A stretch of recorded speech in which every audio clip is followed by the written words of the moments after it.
band is this? Everybody poops sometimes. Give us this. Wake up, sweetness. Your first time should be more than special. I'm in, Savannah said. Good Lord, Gemma. When a man and a woman, in this case, really, really love each other, what happens is they fuck. Ooh, hello? Oh, dang it, I lost my fish. This next word almost sounds like Quidditch. Quidditch milade Diana Agosiagath an Fiedian. As much as I love fucking you, sweetness, we stared into each other's eyes whilst I moaned in ecstasy. Having consumed half of the bourbon, I keep saying bourbon.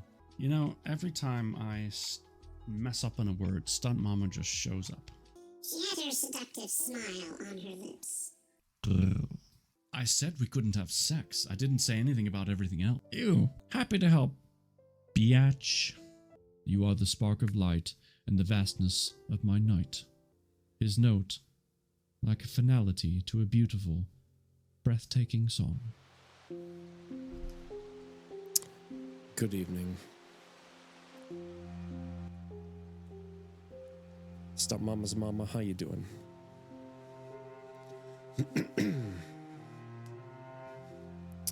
We're trying out some new tunes tonight.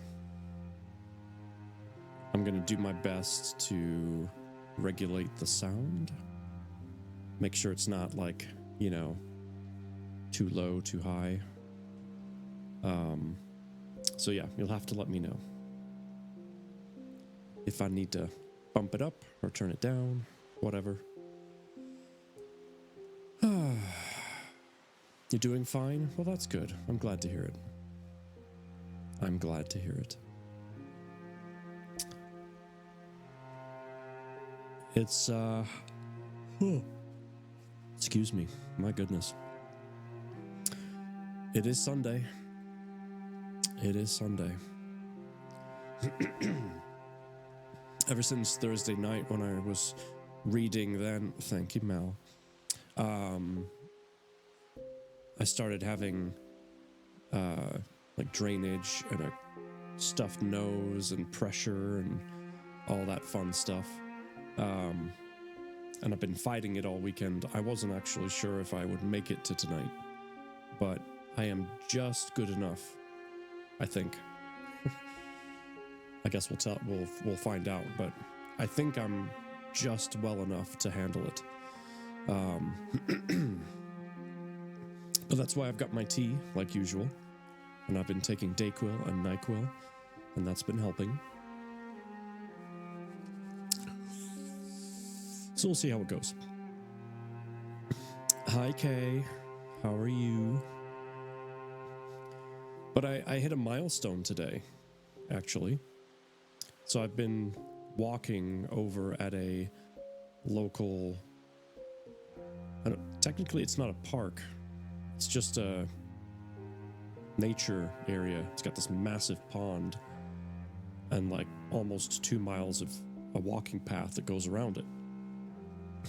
And I've been going over there on and off over the past couple of weeks to do some walking. And today I went over there and I managed to do one entire loop without stopping.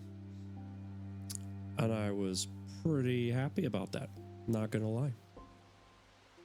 I was pleased. It was 1.8 miles in total, and I managed to do it. Of course, not long after I got home, thank you, I took a shower, I ate something, and then I took like a 2-hour nap. But, you know, I still did it, so yay. Oh, how's the music sound? Is it too much? Does it need to come down? We're trying a different track compared to last time. It's very sad. Come down just a touch. Okay. Okay, I dropped it a couple of decibels, so you let me know. Speaking of tea. Perfect? Awesome. I knew I was close, I just couldn't tell how close. I took about a 2-hour nap today too. I'm always tired on Sundays because I have to get up early. Yeah, I get that. You don't want it to compete with your voice? No, I do not. Ooh, that's good. Now, if I were able to make the audio come through my mixer, then into stream, there's a setting where I can basically make the audio dip down when my voice is being picked up.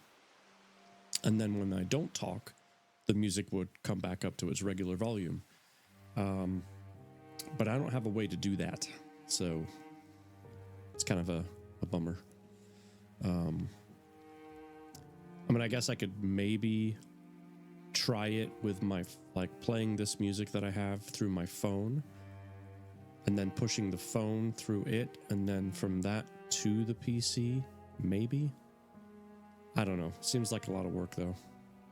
This way's a lot easier, but whatever. All right, let me show you your puzzle, if anyone's curious.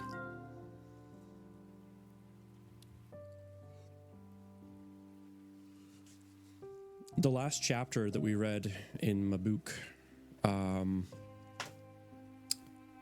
be your sound guy. Cool, thanks. The last chapter we read in the book was about the movie theater being blown up and Barry and his friends kind of figuring out what the heck might be going on. So I decided to grab a downtown movie theater jigsaw. And this is what I found. And since the downtown that I describe in the story has a lot of 3D advertising and very, like, you know, modern day stuff that we haven't even done yet, I thought this is the closest I'm going to get. And it looks kind of cool when I look at it. So I thought, hey, this will be a cool puzzle. I see Phantom, which I saw on Broadway. Yeah, I would like to see that live for sure. But one day. Man, this drainage is kicking my butt.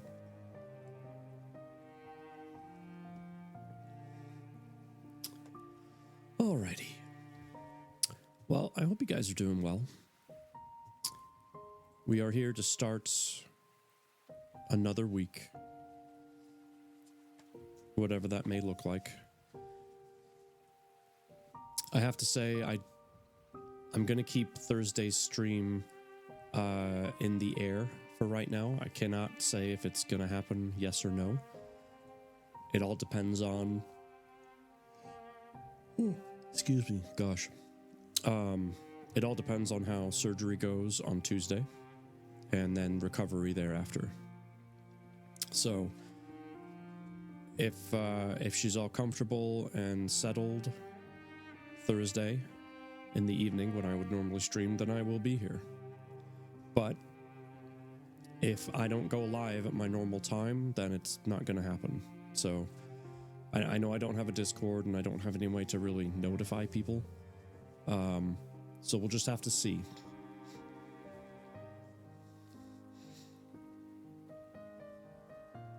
All right.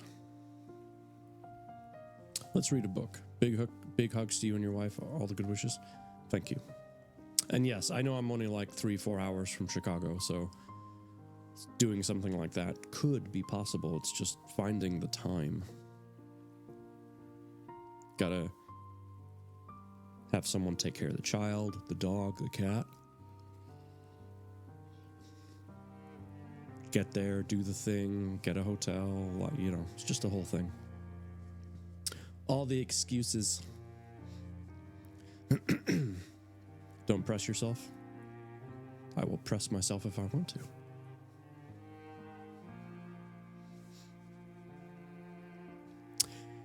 We're on chapter 3, by the way, of our book. Chapter 3 is called Barry Breaks the Silence. If you remember from the last chapter, there was this large gathering outside of the movie theater, hundreds of people, and the crowd was eerily silent.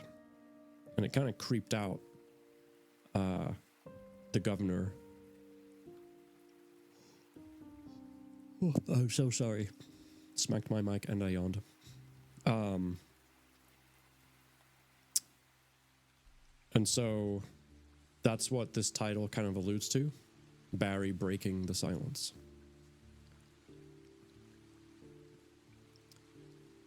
Hey, Mira, have you heard from Barry lately? Meek asked over video chat as he sat in his room playing some video games. Mira also relaxed at home, but outside catching some rays to work on her tan, very unnecessarily. Me? Aren't you a stone's throw from his house? How would I know? Ever since the governor came to visit, he's gone deadly quiet, she said with her eyes closed, sunglasses on and spread out on her wicker chair reclined. She had a point. It had been 3 days since the governor made his appearance with an empty bucket of words. Ever since then, Barry had been silent as the night sky. Not even a random text or video message. I just assumed he would have contacted you since he idolizes you and all, Meek said as he stuck his tongue out while trying to shoot with his controller. Haha, okay. Good one, Meek. Don't be dumb. Barry isn't into me. We're just friends. And you call me the dumb one? You don't see how his behavior changes when the magical Mira enters the room? Never mind getting a tan. You need to get your eyes checked. The guy is crazy over you. He just won't do anything about it. Whatever, Meek. Keep on fake shooting people while I make myself glow. I'll catch you later, okay? Yeah, alright, whatever you say, Princess Mira. Just don't stay out too long. It's gonna be a hot one today. The video chat ended, and both Meek and Mira, even though they continued to do their own thing, did wonder what was going on with Barry. It wasn't normal for him to disappear like this. They were best friends. Meek paused the game and called him, but it went straight to voicemail. That detail added to the riddle. Barry never turned off his phone. Ever. Meek then remembered his newly acquired tech, his blue chip headgear, or BCGs as he decided to call them for short, still sat in his garage doing nothing. Meek set down his controller and bolted outside, around the front, and then to the garage. He moved all the trash cans out of the way and lifted up the door. Sure enough, just as he had left them, the box sat there untouched. Meek opened the box and carefully took out one of the headsets. Finding the switch on the side, he turned one on and watched it glow on the inside.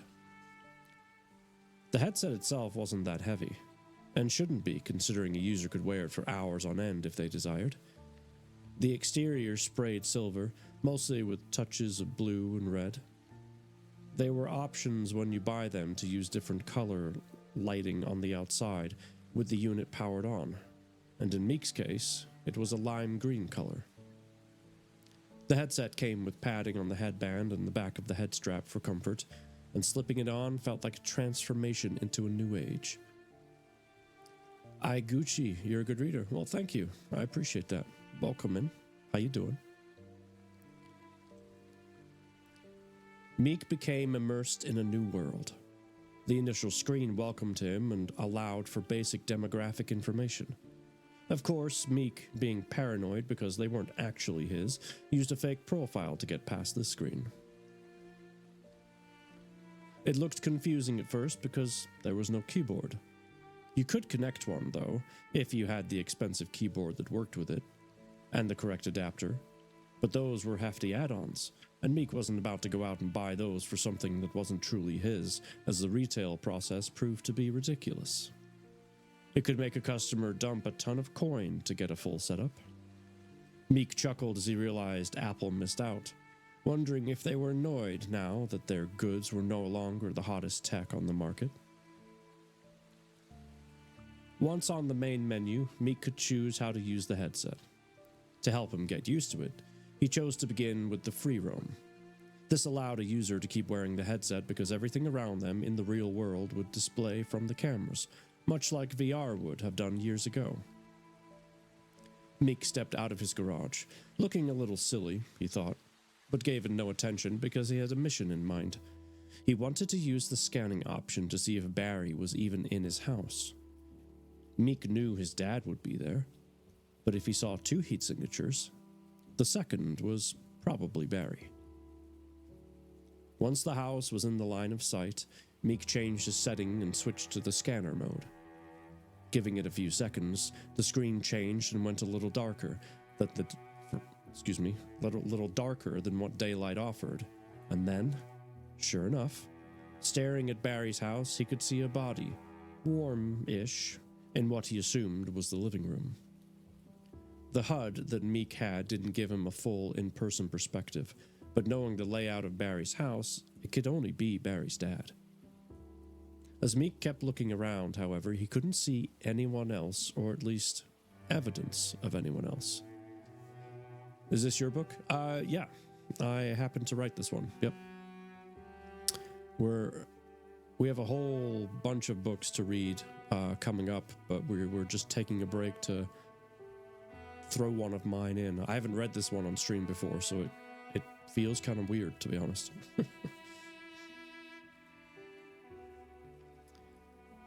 Not wanting to draw too much attention to the expensive gear, Meek turned off the headset and removed it from his head, and made a beeline for the garage. Meek then decided to update Mira on what he found. Mira, this headset is amazing. I call them the BCGs. I used a pair to scan Barry's house, but he's not there. Okay, first off, that's awesome.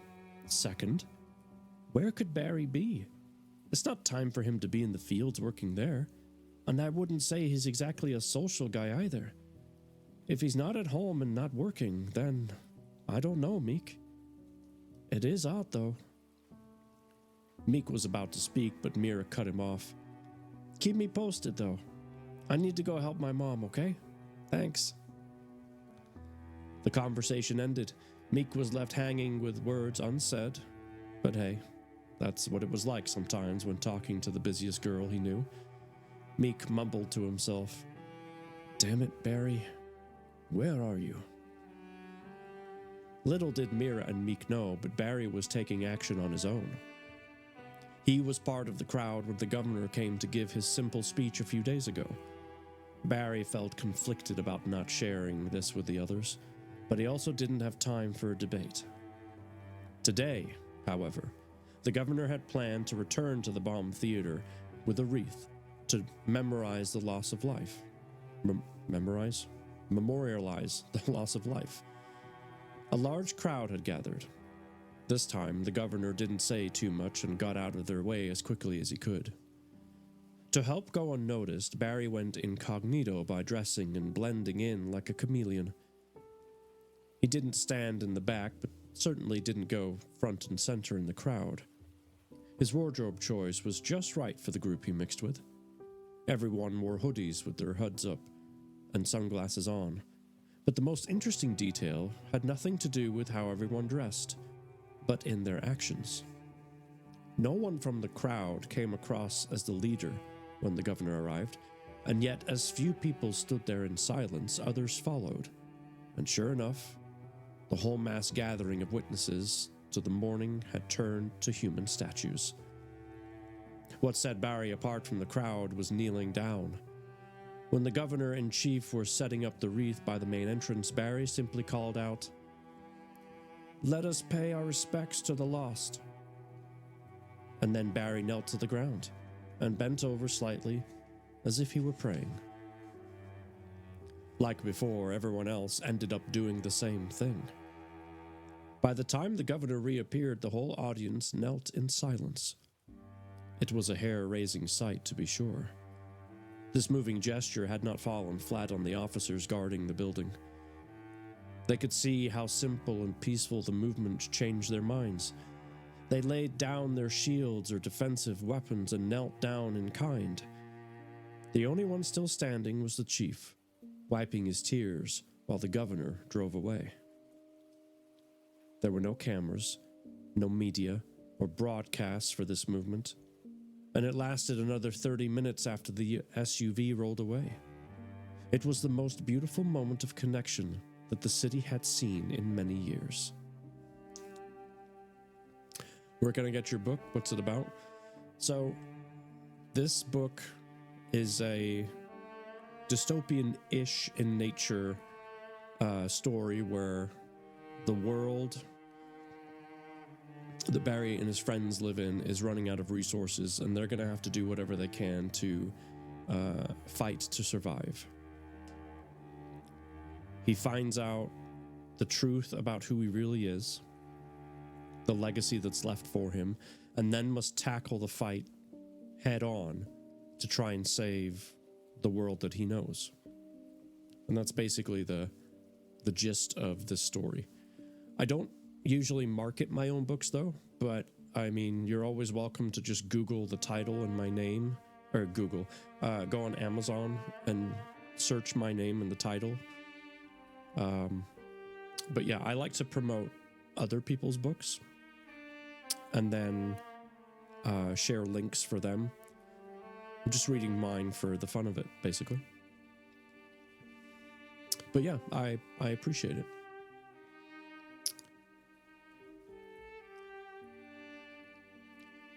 As Barry sensed the ending of this blissful time, he stood, stepped carefully to the front, and made a speech of his own. Barry's palms glistened with nervous sweat. He removed his hoodie, next his sunglasses, and then he looked around at the crowd. The onlookers simply waited, watching, wondering what he would say. And with one deep breath, he began. It's just like the picture up here, Final Earth, Jason Atkinson. I've got a bunch of books out, so you should be able to find it.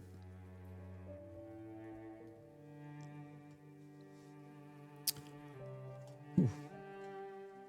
That tea is really good.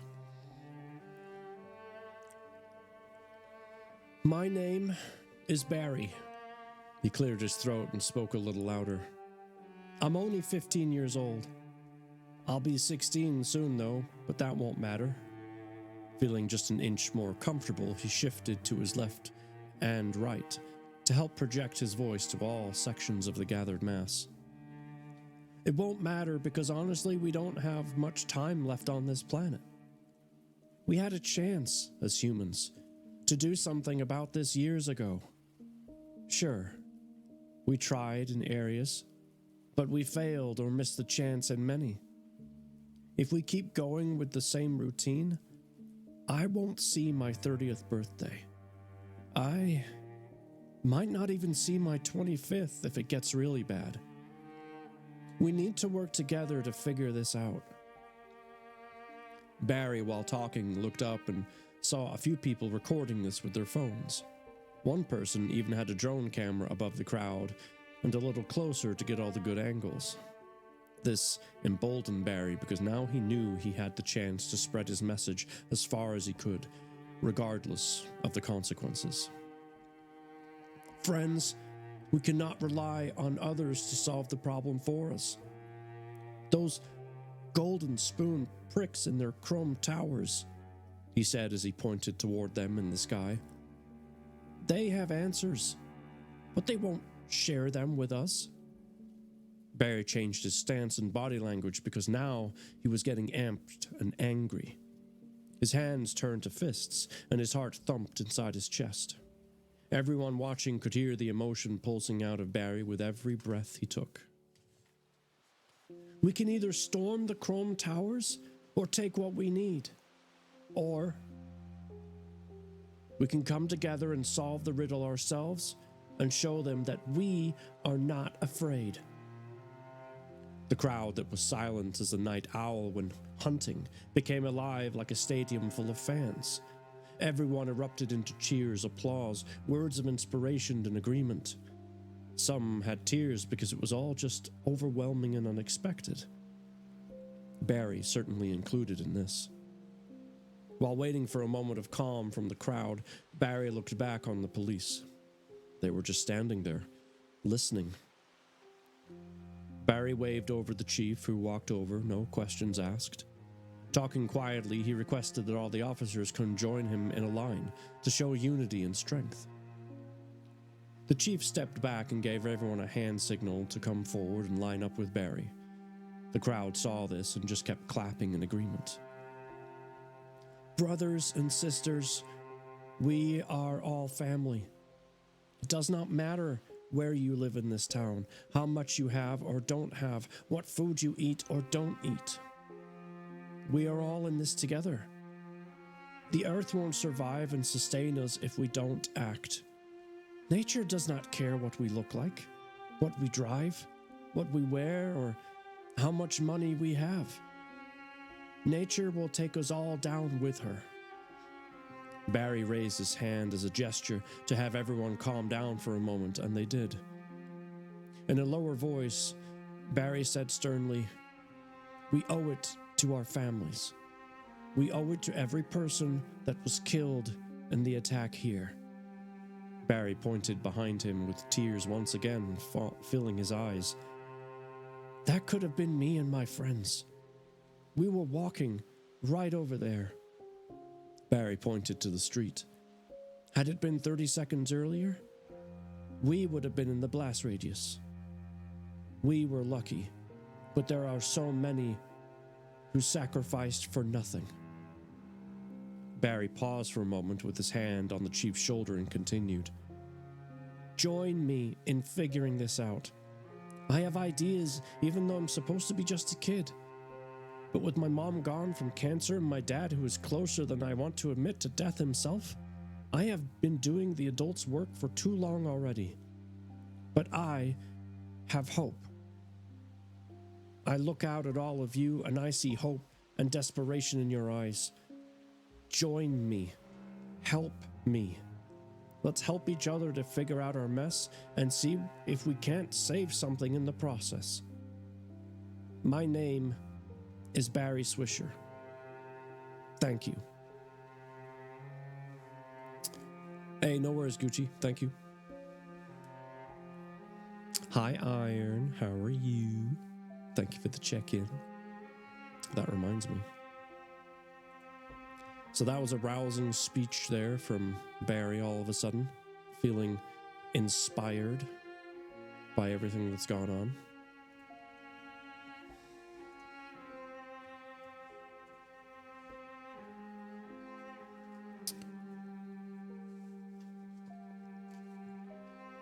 The crowd exploded, cheering and clapping. Barry turned to the chief and opened his arms for a hug, which the chief gladly accepted. "That was a great speech, kid. But how do you plan on figuring out this worldly mess?" The chief said with a sympathetic smile. And why wouldn't he? Barry basically just said they would all be able to figure it out, as if no one else had tried already. It was a huge undertaking. But Barry, being the brazen teenager he was, didn't care about the height of the mountain he was facing, but more so on making sure enough people would climb with him. "Well, Chief, I'm glad you asked. I was wondering if you had some space where my friends and I could set up and start figuring this out," Barry said, smiling. "Okay, Barry. Here's my card." The chief pulled it from his chest pocket and handed it to Barry. "Give me 2 days to get some details organized on my end, and I'll get you a space to work. Then we can start working together on this mess. I think you'll be quite surprised at what we have available. Swisher, you said. That's your last name? Yes, that's right. Why? The chief smiled as he looked down, reminiscing on an old memory like a home movie playing in his brain. I'll explain later. Let's just get you set up. I like the sound of that, Chief. And I have a theory on the explosion, too. But let's discuss that more privately. You've got it. The chief gave Barry's back a quick pat of agreement and then rounded up his officers to leave. Barry could only take a moment before being surrounded by folks from the crowd. Barry must have been there all day because the sun started to set in the distance, and Barry knew it was time to get out of there and head home. Barry, now overcome with joy, couldn't remember the last time he felt this energized and full of purpose and passion. He didn't even realize he hadn't eaten all day because of how happy he felt. Barry beamed all the way home. Nothing could kick him out of his state of pure bliss and adrenaline. At least, so he thought. The amazing rush stayed until he got inside his house. Oh boy. Poor Barry.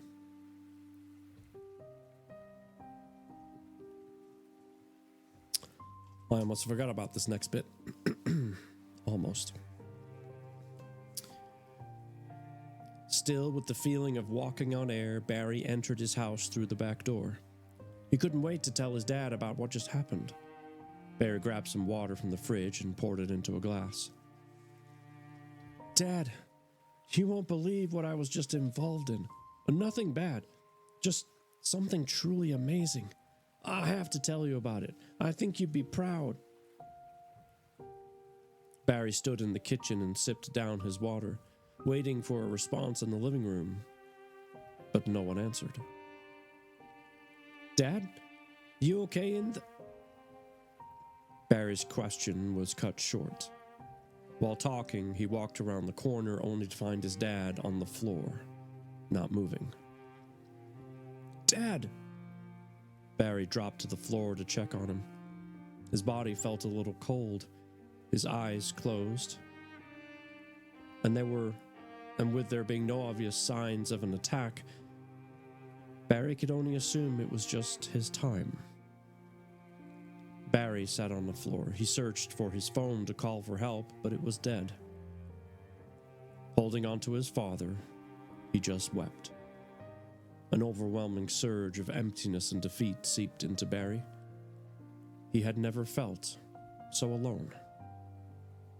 All the inspiration, the motivation, the empowerment from minutes ago had disappeared, and in its place, a pit of sadness and even some guilt replaced it. Barry realized how much he was living his own life instead of being home with his dad and taking better care of him. He kept thinking about, maybe this wouldn't have happened had he been here instead of giving speeches. Barry couldn't help but fight his doubts to try and find a balance of good versus bad. But none of it mattered. As soon as he looked back down at his father's face, reality came back around like a revolving door to hit him in the face.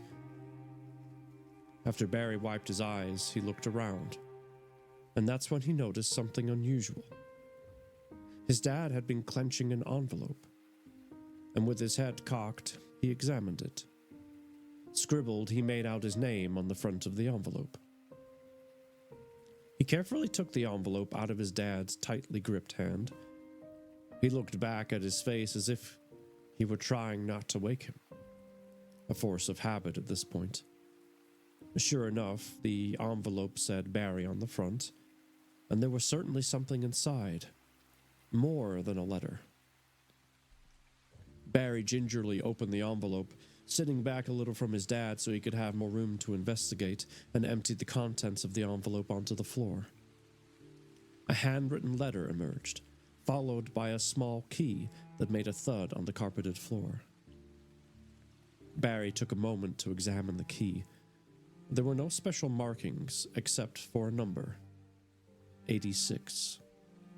The The bronze key certainly had some years on it, giving Barry the assumption that his dad had been holding on to it for quite a long time. Setting that down, he focused on the rest. One piece of paper, a letter folded over ever so neatly that had been signed, "With love, Mom and Dad." Barry took a moment to breathe, not knowing if he'd be ready for this. He flattened out the letter and then began to read out loud. "To our dearest Barry." A hard knock at the door made Barry jump. Gaining his composure, Barry spoke up. "Who is it?" "Dude, it's me, Meek. Been trying to reach you all day. Let me in." Barry sighed in relief hearing Meek and no one else, but he also had no idea what to do. He figured he may as well open up and let him in. Maybe he could help. "Just a sec," Barry yelled. He rose to his feet and went to the back door where the yelling came from. Opening it, Meek stood there with a smile on his face, just happy to see his friend again. But that smile quickly faded once he saw how Barry looked. "Dude, what's the matter? What's wrong?" "I knew something was wrong when you weren't picking up. You never turn off your phone." My phone died, actually." Saying the word "died" made Barry tear up again. Whoa, what's wrong?" Meek rested a hand on Barry's shoulder and entered. He then hugged his best friend. "I'm here for you, man, no matter what." Barry couldn't hold it in any longer. He was feeling weak and vulnerable and needed to tell someone. "It's my dad. I came home. He's dead, Meek. I just found him 15 minutes ago. My dad's dead." Barry burst out. Saying it out loud made it even more real than it already was, and pushing the words out of his mouth made him lose it. Meek held on tightly while Barry let himself grieve. Meek, too, formed his own tears. He loved his best friend, and felt his pain and hurt. Meek and Barry didn't say much for the next 30 minutes. They had eventually moved from the kitchen to the living room, and it wasn't until then that Meek saw what Barry held on to so tightly. "You got a letter, Barry?" he said softly. Yeah, my dad. I found him clutching an envelope with my name on it, so I opened it. I haven't actually read it yet, but that wasn't all. I now have this key. You ever... What? Killer.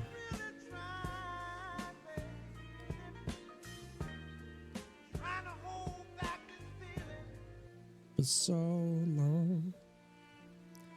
Killa, thank you so much.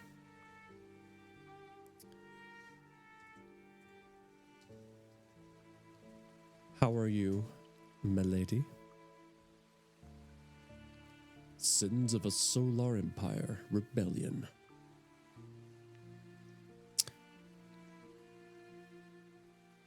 You're resting? Well, that's good. Resting is good. Sometimes we need to rest, you know? Absolutely. Oh, I just popped my neck. Thank you again for the resub for 9 months. Oh, that means we're having a baby. And why is my sub counter not climbing higher? That's weird. Huh. You know, Twitch... I can't explain Twitch sometimes. I'll give it some time, but that should say 4, not 3. Huh. It should be for any sub, though. It shouldn't matter if it's continued or not. Well, I don't know then. Maybe You mean like a 3-month or 6-month kind of thing? Is that what you're talking about?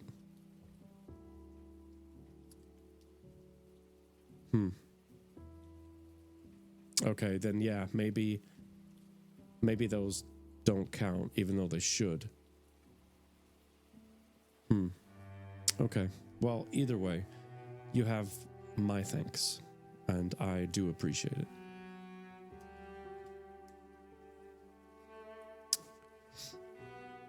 We are on page 67 of our story, by the way.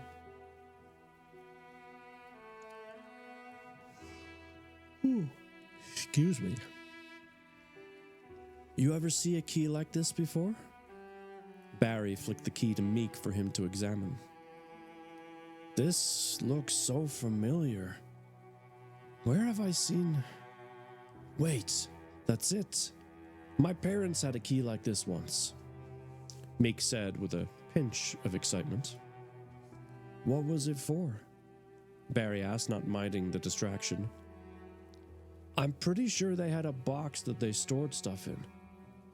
What did they call it? Meek tapped a finger against his head, desperate to figure out the answer. Oh, I know. A safety deposit box. Meek said with a cheesy grin, like he just spelled the word correctly at a spelling bee. That's weird. He never mentioned having one of those boxes.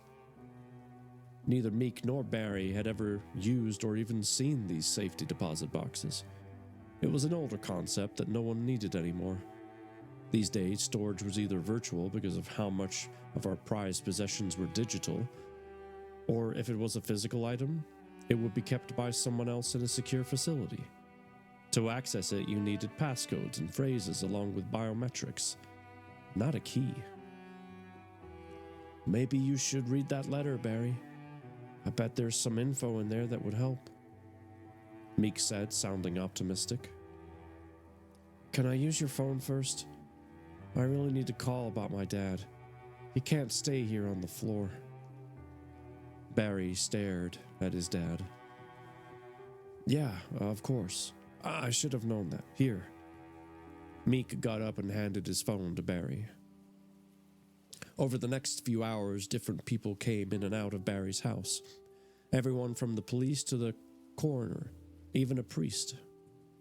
After an examination and the police taking Barry's statement about what happened, it was ruled out of any foul play, and they took his dad away. Barry had been given a few different forms to fill out on his own time, along with some digital business cards. These cards were similar to the paper cards people used to give out, but they ended up lost or damaged a lot. Now, everyone had a digital card that they could simply pass from one person to the next through the phone's operating system. But with Barry's phone on a charge, the cards were sent to Meek instead. After everyone had gone, it was just Barry and Meek. He refocused on his parents' letter. Neither realized the late hour or their empty stomachs, nor did they care. Barry read the letter. To our dearest Barry. If you are reading this letter, then sadly both of us have passed on. But please don't be upset. Life always has a way of figuring out things even when we mess it up sometimes. I can understand if right now feels hard and you don't know what to say or do, but that will pass. We've raised a pretty strong and smart guy who knows how to do the right thing, and we couldn't be more proud of you. Hopefully you found a key. This little key has great importance, Barry. It goes to a safety deposit box at the train station. Inside this box are contents that you will want and need moving forward. It will all make sense once you get the box and see what's inside. But for now, please know that we love you very much and, even in death, could never stop loving you. Be brave and keep fighting the good fight. With love, Mom and Dad. Wow, Meek said. You really need to get to that box, because I'm more confused now than I was before. Oh, you're not the only one. I didn't even realize the station had these boxes. Not that I take the train anywhere, Barry said with a chuckle. Meek, can we go in the morning? I'm pretty tired. Yes, definitely. Meek got up and gave Barry another hug. Thanks, Meek. You're my best friend. Thanks for being here today, Barry said sincerely while squeezing Meek tightly. Of course, bro. You're my best friend too. Now go get some sleep, and I'll come by in the morning. I'll bring Mira too. I think you could use all your friends on this one. Barry didn't argue with that. He just nodded, held back some tears, and then closed the door behind Meek. The rest of the night was very quiet. Barry lay on his bed, tossing and turning, the letter and key on his desk waiting for him the next day. When morning did come, Barry woke realizing the toll of yesterday made him smell ripe, so he hit the showers first. Looking at the clock, it was 8:27. He figured he had time to wash up and eat something before the others arrived. Without skipping a beat, Barry went back to his bedroom in just a towel, not realizing Meek and Mira had found their way in, perched on his bed. Like two robots, they sat there perfectly still with smiles on their faces because they knew what today could entail. Barry, feeling a little awkward, kept going. And I'm going to take a sip.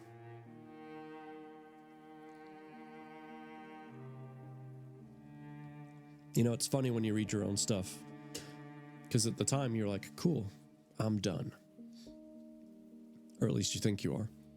And then, you know, you come back to it years later and you're like, man, you know, I could have tweaked that.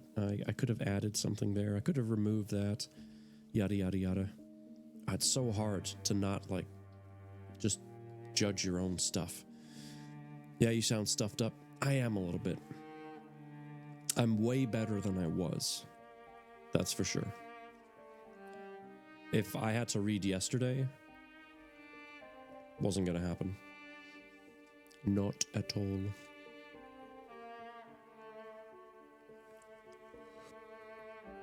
Ooh.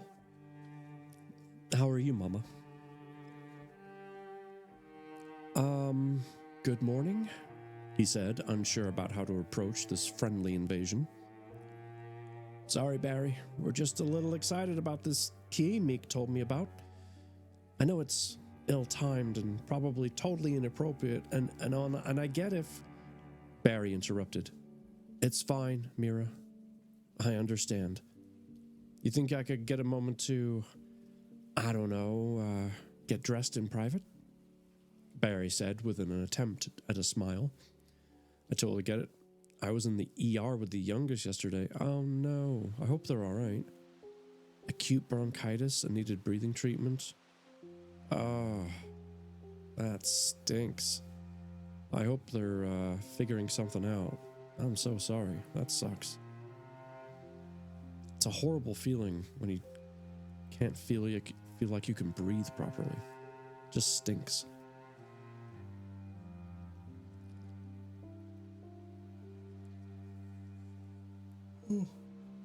Excuse me.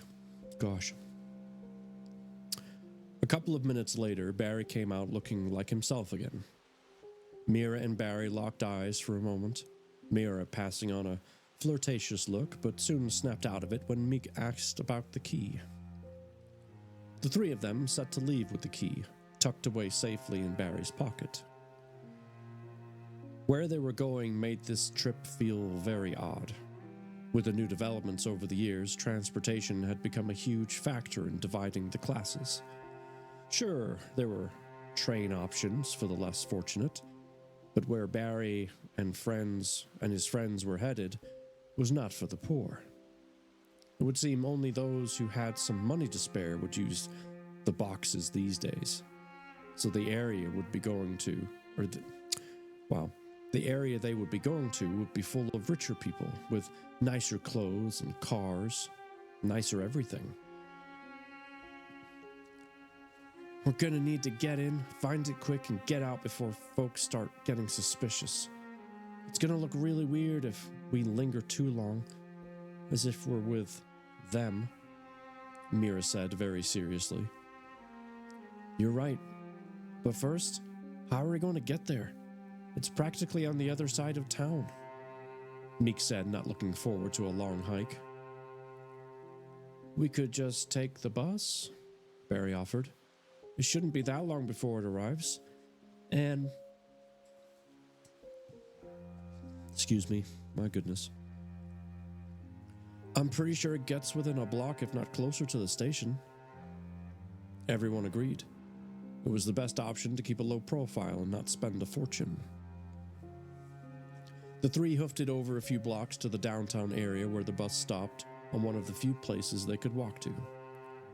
The route it took was the same each day, but the bus never came to the lower income neighborhoods due to lack of funding available to ride the bus. The route allowed the bus to weave in and out of the city streets and parks, and of course stopping near the towers for anyone living there or visiting. The stops came with electronic counters installed. When you arrive, you could push the screen to wake it up, select your desired drop-off point, choose how many riders, and even pay right there electronically. The bus simply registered the new pickups, and that guaranteed they would stop instead of missing that particular pickup point. It was pretty clever, really. While waiting, ads for clothing and other luxury items would play on the side walls of the covering to keep riders entertained. Sure enough, in about 10 minutes, the bus they were waiting for arrived, and the doors swung open. There was a driver, but he was only there in case of a malfunction or if someone abused the bus rules or property. That's why he carried a taser on his hip. You could see a tabor. You could see a taser. The three climbed on and found a seat towards the back. Once moving again, Mira couldn't help but inquire about the key. Barry, what do you think they could be holding in that box for you? They've had this the whole time, but only chose to give it to you now. Or even tell you about it? Why all the secrecy? I don't know what it could be. The letter my dad gripped tightly in his hand, it said I would understand once I saw what was inside the box.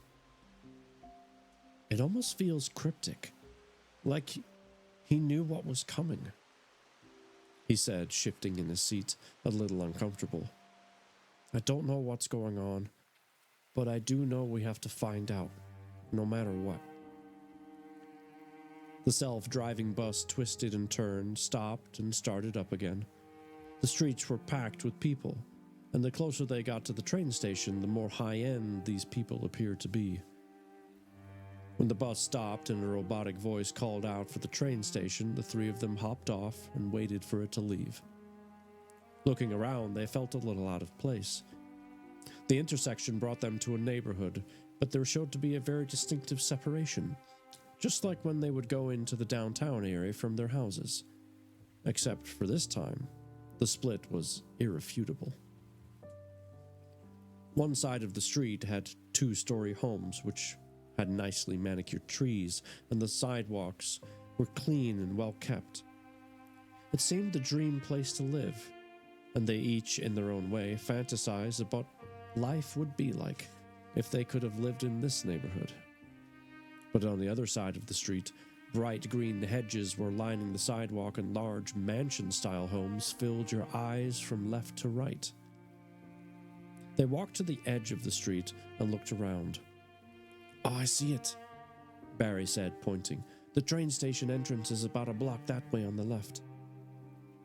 Barry felt for the key to be sure it was still in his pocket, and then the three of them walked together, staying close, keeping their heads down until they found the train station.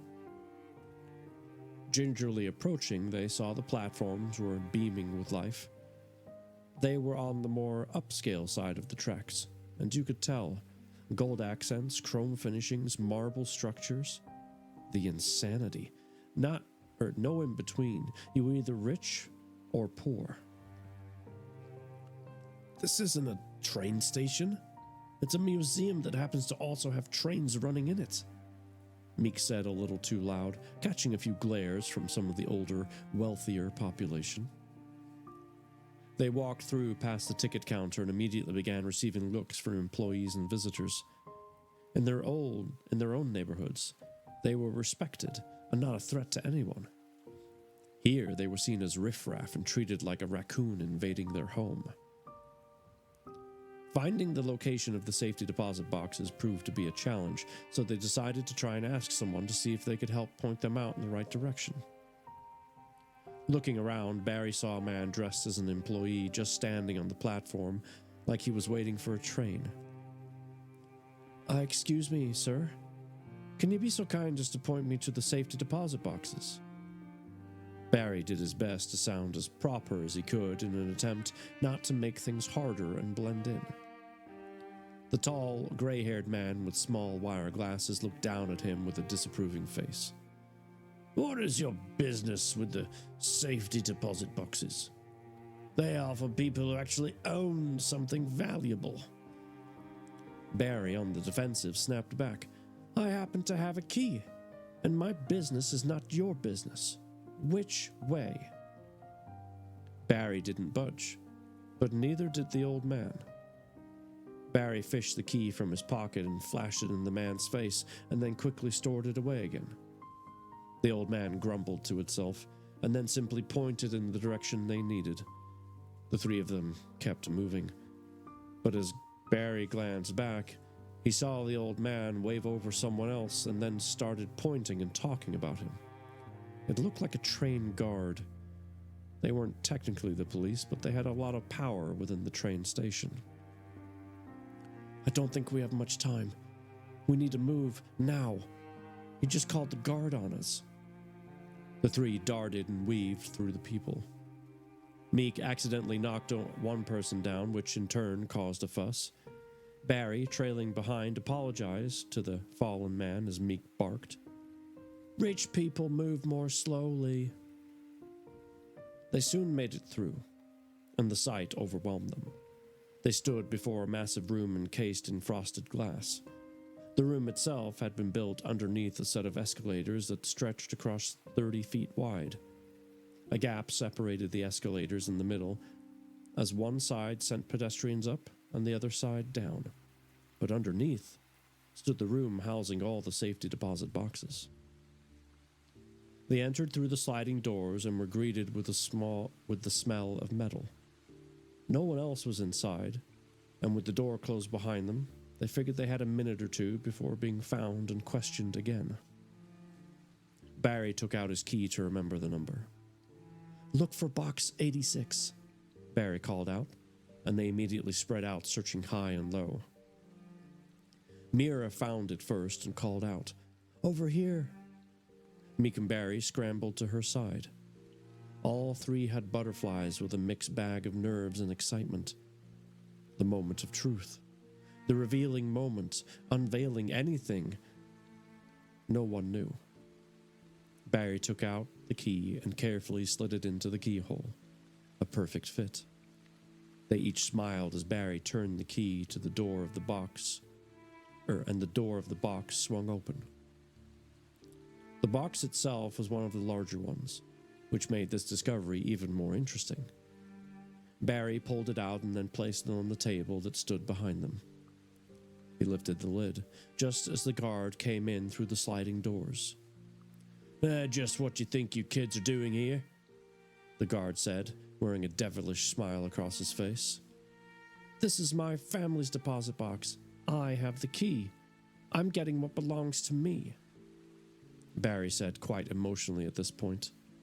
Is that so? The guard said, moving his hand to his taser. Run, Barry! Meek dived toward the guard and knocked him over and pinned him down as long as he could. Mira and Barry grabbed the box and bolted out the door. Meek got up and barely made it out himself, following close behind them. Bah. The guard, even more furious, got up and proceeded to chase, but the crowd had become congested. He had no idea which direction they went. When the three of them were clear enough, they slowed down and found a wall to rest against to catch their breath. They laughed a little at what just happened. They only made it about 1 block, but they felt safe enough for now. Still, being within the more upscale neighborhood, sticking around for too long would be a bad idea. They needed to get home. I can't believe you just flung yourself at that guy, Barry said, amazed and thankful. Yeah, it was either that, or that was either the bravest or the dumbest thing I've seen you do. But nice one, Meek, Mira said with a smile, her hands on her knees as she took her last deep breath. That's totally cool. I'm fine, by the way, Meek said, smirking, checking himself for scratches. At least we got you in that box out of there. It seems to me this box is a lot more valuable than you think, Barry. We better get back to the house so you can actually look at it without fear of death or something. Agreed. Let's get out of here, Barry said, getting up from the wall and moving again. The three of them made it back to Barry's house safe and sound without too much concern from others. And now, it was finally time to see what hid in the box. And that is chapter 3. I have to go. Loving the book, Jason. Good night, y'all. Hey, thank you for being here, Kay. And this is good timing for the chapter to end because we have an ad that's about to start. So we will take a little reading break.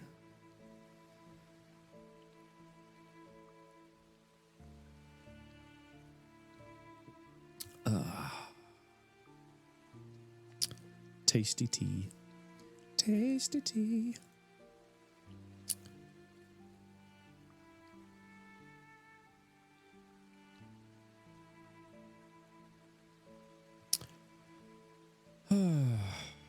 How's everybody doing? They can hear me at least. I hope you're doing well.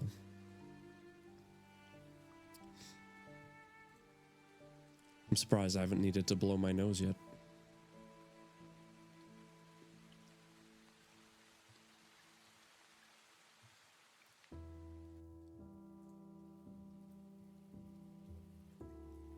Oh gosh. Okay, it keeps saying ad starting soon, but has it actually oh, now it's starting? Good grief. I tell you, Twitch just blows my mind sometimes. Unbelievable.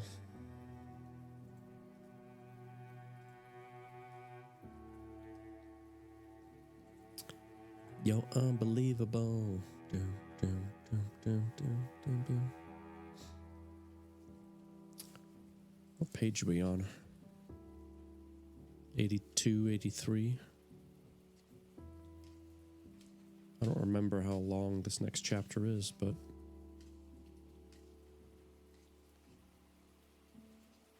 should be interesting either way.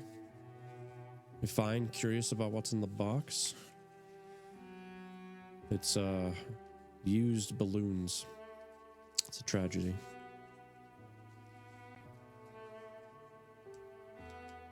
Just kidding.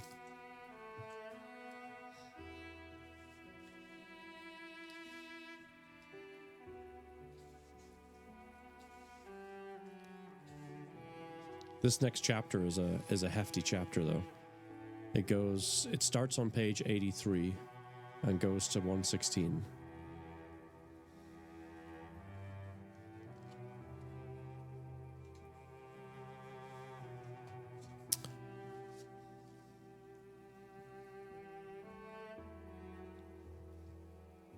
Iron.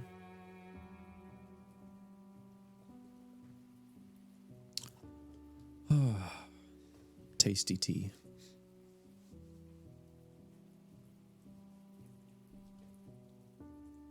I think the question you have to ask yourself is, The contents of the box. Is it going to help things become more clear? Or is it going to make things more complicated? And we are back from ads for anyone that had them. Now we can start chapter 4. Chapter 4 is called Unresolved Past. Doo-doo-doo-doo-doo-doo-doo.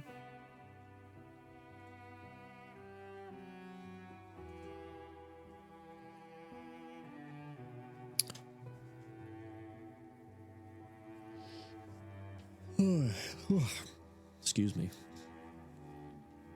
Here we go. Panting, hands on knees, they breathed heavily until their heart rate slowed down. It's like they knew we were coming or something, Barry stated as he forced himself to stand upright. I'm never working out again, Meek said as he dropped onto the couch. Mira smirked. You never work out. I'm getting some water. I'll bring you both some too. Looks like we all need it. Barry just nodded in agreement. The metal coffee table became the center of attention when Barry rested the mystery box on its glass surface. How it survived all these years was anyone's guess. It had signs of wear, of course, with rings and scratches, but the fact that it was still standing was a true mystery. Barry and Meek were just staring at it. Mira reappeared a few seconds later and handed out drinks. No one took their eyes off the box, even while gulping down their water. Once I open this box, there's no turning back. You know that, right? Barry said. This comment just added another level of intensity, as if it were plagued or haunted, cursed, maybe. Like in an old movie that Barry's parents talked about sometimes. Barry, we're with you. Meek sat up. No matter what. Now please, for the love, open the freaking box. Meek said with a smile, eager but sincere. Barry set down his cup and positioned himself opposite Meek, while Mira joined Meek on the couch to watch. Everyone was a little on edge and excited. Okay, here goes. Barry shoved the key into the keyhole. The metal container was just about a foot wide, maybe 10 inches, and stretched about 18 or so inches tall. Stretched out long about 18 or so inches. The box itself stood about 8 or so inches high.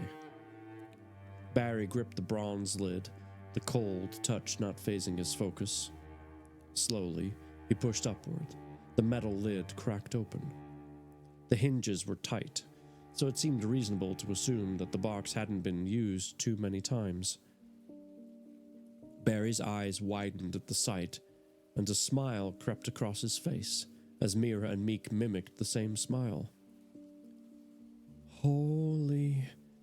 You guys will not believe what I'm looking at, Barry said, still in a little shock. By all means, do tell, Barry, Mira said, getting impatient. Come see for yourself. Barry moved to the side as he looked up at them. Instantly, the other two darted from the couch and moved around the table to get a good look inside.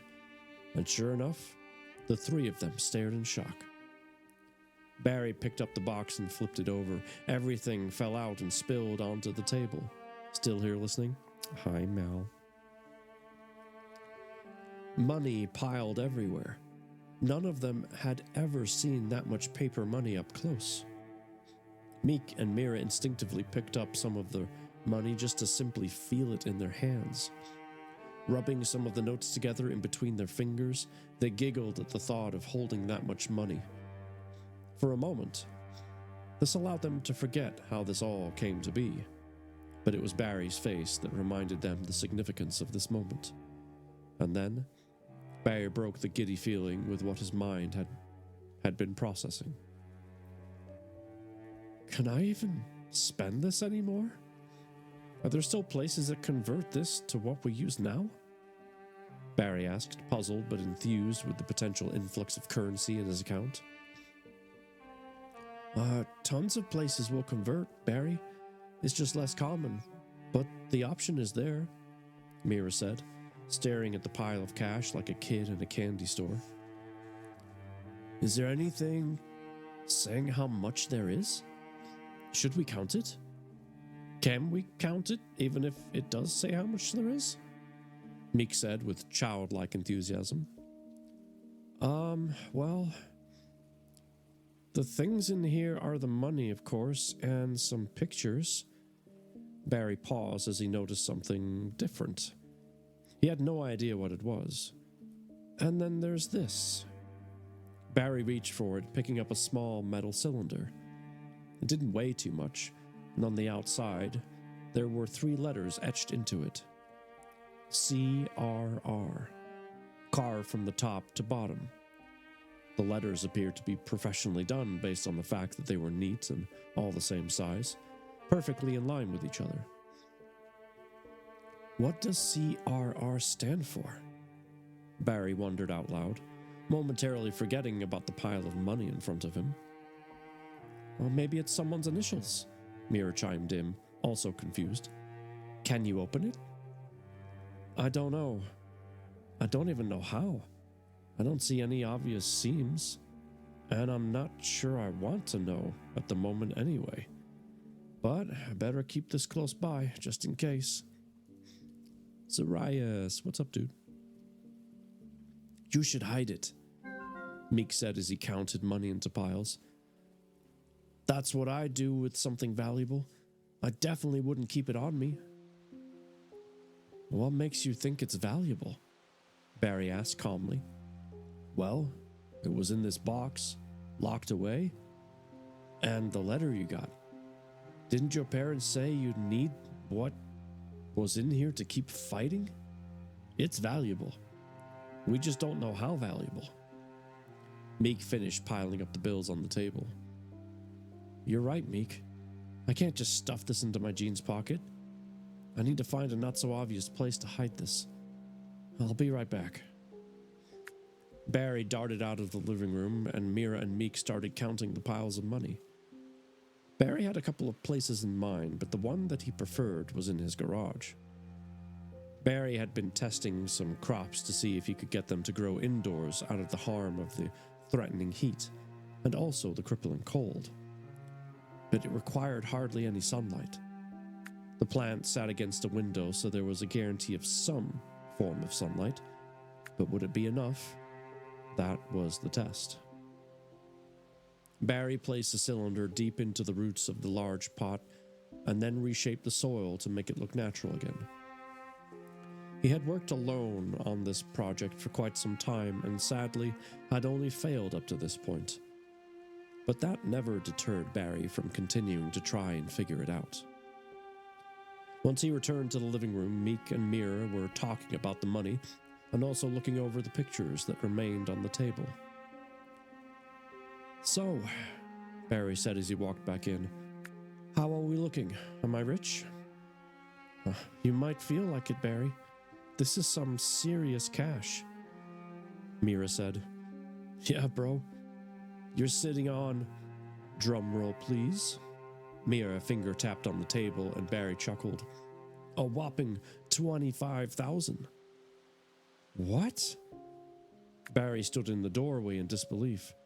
That's insane. I mean, it's awesome, but where did my parents get all that money? Barry sat down so he didn't pass out. I have so many questions. So many questions. Barry now flooded with emotions as he thought about the money in the mystery tube, his dad passing away, and of course his mom too. He buried his face into his hands, hoping to contain everything and make sense of it all at the same time, but it was near impossible. Do me a favor, put it all back in the box and then hide the box under my bed. I need to go outside and get some air. Oh, sure thing, Barry. Meek piled the money into the box along with the pictures that Barry hadn't seen yet. Meek made sure to put those on top. Barry, now out front, sat on a bench his dad had made for them some years ago. A few moments later, Mira appeared. "You want some quiet company?" she asked with puppy dog eyes. Barry smiled a little. "Sure, come sit with me." Barry scooted to one side and Mira sat down. She laid her head on his shoulder and pulled her feet up to the edge of the bench to make herself into a little ball. The two of them just sat there, Mira with her eyes closed and Barry staring out into the street, watching the occasional car go by. Everyone for the first time today breathed easier, until Barry noticed something new. Mira, wake up." She wasn't actually asleep, but she didn't bother telling him that. "What's wrong, Barry?" she said, looking at him. She saw his eyes looking off in the distance, and then she saw it too. A vehicle sat across the street close to Meek's house. Unable to tell if the engine sat idle or off due to it being electric. Didn't really matter. It looked like the person inside sat waiting, staring at them. "I think we should go inside now, but act natural. Don't run," Barry said as calmly as he could. The two of them got up and walked back into the house. Meek had taken his place on the couch, sprawled out comfortably until Barry panicked a little. "Meek, get up," Barry barked. Meek stumbled and rolled off the couch to the floor. "What's wrong?" "Why are you trying to give me a heart attack?" he said while clambering to his feet. "How did you know someone was here?" Mira said, puzzled. "Well, you were both outside and then suddenly you come back in. Look like you've seen a ghost, so who's here?" "We don't know who it is. Everything is hidden, right? No evidence that the box is here?" Barry asked, looking a little stressed. Yeah, we're all good. Let's just all sit down and see if whoever is here just goes away," Meek said, trying to be smooth about it. He was right. There wasn't much else they could do. What if we called the police?" Mira said in a frenzy. "And say what? Hi, yeah, there's someone outside that we don't know on a public street. Please come help us?" Meek blurted out, not so smoothly this time. Tensions were high, but everyone sat. Meek went to the chair, and Mira and Barry sat on the couch, a little closer than normal. And even though this wasn't the time for a romance of any nature, they both could feel the growing connection between them. Barry pulled the mini blind aside slowly and peeked at the car. He could see it, but no one sat in the car. A few seconds later, 3 large knocks sounded at the door. They froze, large-eyed. A moment later, 3 heavier knocks. "Mrs. Gibber, gonna tab you up. Got my computer volume off, though, because I'm doing schoolwork on the ride home." Waving.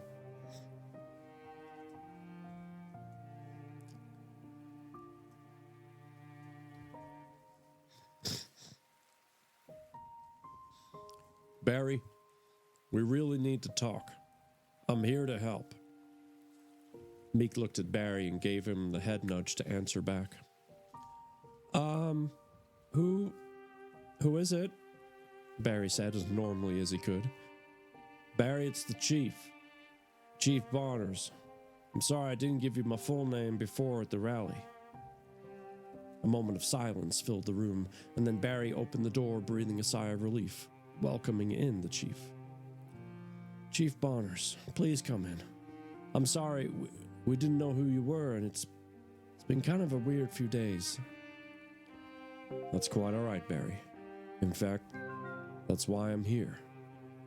It's going to get even stranger, I'm afraid." The Chief stood there in his civilian clothes. He came to see Barry on his off time. The Chief sat down in the chair, and Meek moved over to the couch with Barry and Mira. "You were at that rally?" Meek said, confused. When you came over and found me with my dad, I'd just gotten home from it, and that's when I found him. I went to see the governor place the wreath and somehow ended up giving a speech. Meek and Mira looked completely taken by surprise. He's right, the chief said. I was there. And when the governor drove away, Barry addressed the entire crowd and moved us all. I told Barry that whatever resources he needed as chief, the city would supply them if we could. We would be there for him to figure out how to fix our mess, or at least save what's left. Barry? I had no idea. Were you maybe gonna tell us all this? Meek said, annoyed that his best friend had kept him in the dark. Of course I was going to tell you and Mira. When I got home that day, I was on cloud 9, feeling incredibly inspired and jazzed up.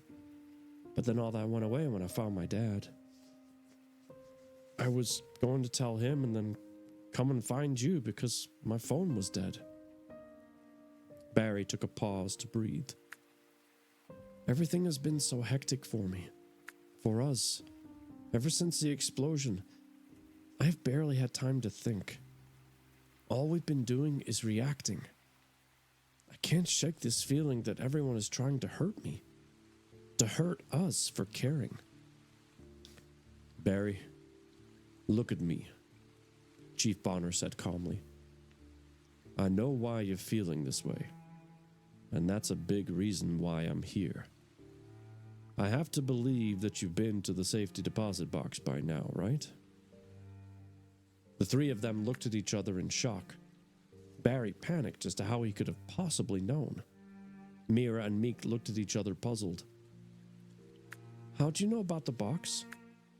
Have you been spying on us, Chief? Barry said defensively. It might help if I just start from the beginning. It's time you knew. Okay, Barry said as he sat back in his place on the couch, trying to prepare himself for whatever was about to come his way. Mira and Meek followed suit and sat back too. Barry, about 15 years ago, before I was chief, I knew both your parents. We worked together. There's a part of their lives that they never told you about. The safety deposit box? You looked inside, right? Barry just nodded. The metal tube you found. I'm sure you noticed the letters CRR stamped into them. Those letters stand for Crop Research Repository. Your parents were part of a specialized team that sought to develop a strain of growth-boosting liquid. To make a long story short, they did it. They finished their work, and the formula they created works. I don't understand, Barry interrupted. If it works, why haven't we ended world hunger yet? He said, a bit emotional as he learned more about the people he loved. We never had the chance to implement it. On the eve of the discovery, the government showed up and shut us down. They took everything we had. Research, plans, chemicals, all of it went away. Except for one little metal tube. Barry, Mira, and Meek all took a moment to absorb what this meant. They knew he meant the tube Barry had, and it was overwhelming at best. Your mom, the chief said, getting teary-eyed. She was an inspiration to us all. She was such a rock when we had hit dead ends and difficult challenges, but her passing of cancer. I don't know how to tell you this other than to tell you. That cancer was espionage, Barry. Espionage? I don't know what you mean. How is that possible? Barry said, gripping Mira's hand for comfort and support. The government knew that your mom was the main player, and they didn't want her reproducing anything anywhere else. So they found a way to poison her and give her cancer. Chief Bonner paused and wiped his tears. Barry, I am so sorry you're finding out this way. And I promise, I did everything I could to keep her safe, just like your dad did. Barry stood up, his brain trying to process everything that the chief had dumped on him. All Mira and Meek could do was watch it happen. What if I give the tube to you? Barry blurted out to the chief. You're the chief now. You can keep it safe, right? You have resources. Chief Bonner bowed his head sadly. Why do you think I came to you out of uniform, Barry? I have people under me that cannot be trusted. The corruption in this city is unreal. And I wouldn't be surprised if I find myself 6 feet under next. Okay. So, who's the problem at the top? Something tells me I already know the answer to this. It's way too obvious. The chief just nodded his head and said, That bastard, Governor Nold. Just then, Barry had a clear understanding, or at least a solid theory. Look, we know he's on the take, right? Well, politician isn't. But what if the bombing wasn't meant for just anyone? What if it was meant for me? I'm a young guy, and a movie theater is where I might go. I'm the son of my mother, the apparent superstar that would ensure that nothing else got reproduced. I realize this is a wild theory, but it might fit. Barry sat down with a racing heart and sweaty palms from the adrenaline he felt. It's very possible, Barry. Whatever you do, do not let that tube go missing. It's literally the key to our survival. We can't use it until the time is right and we remove the obstacles in our way. The chief stood up to get ready to leave. Do not do anything right now. Lay low. In 2 days, come to the police station at 10 a.m. Ask for me, and I'll get you to a room so that you can begin figuring it out, in safety, how we can eliminate the problem. Wait, I thought you said you had people under you who are corrupt? Barry said as he stood up in protest. I do, and I'm working on that. But I also have people I can trust. Just be there. 2 days, 10 a.m. Got it? Chief said with a look of, I'm serious on his face. Yes, sir. We will be there, Barry said, speaking for him and his friends. And with that, the chief walked out, closing the door behind him and leaving the three of them to comprehend what had just happened. Over the next 2 days, the three of them stayed close to each other. They talked, laughed, cried a little, but they also planned. It was made clear to Barry and the others that there was something much bigger at stake. It wasn't just their lives that they were fighting for anymore, but everyone's. This was a lot of pressure for some teenagers. But knowing they had help from the local law enforcement, and of course, Barry's parents setting them up, they knew it could be done. It had to be done. All the cash Barry inherited was changed out for something they could actually use. Meek called in a favor from a guy he knew to get the money out and deposited. This person got a reward for helping, of course, but it was worth the risk so that they had funds to move forward with their plans. Somewhere else in the city, Governor Nold cowered in his chrome tower. His paranoid mind grew even more fragile over the past days as he waited for some news about the theater explosion. And I need to take another sip.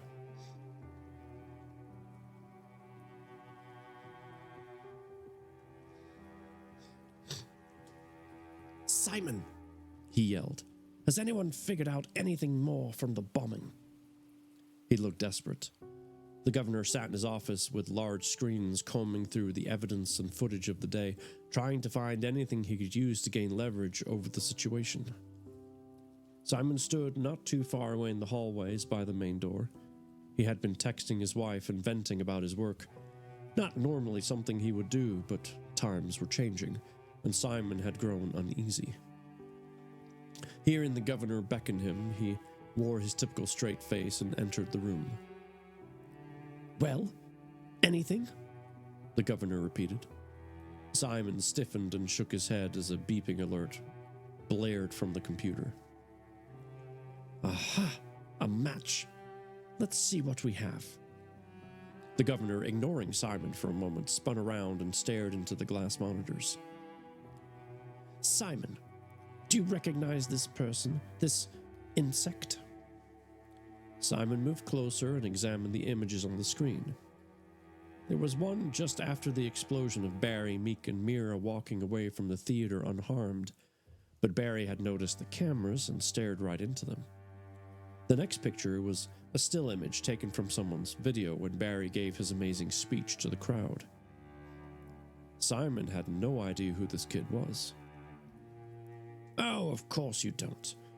This was before your time with me, Simon," the governor said as he got up from his chair, suddenly in a much more pleasant mood. "This little runt is the son of Melinda and Roger Seeker. They were part of a very dangerous group called the CRR. They were trying to cure the world of hunger out of a bottle. There was no chance my sponsors, shall we say, were going to allow that.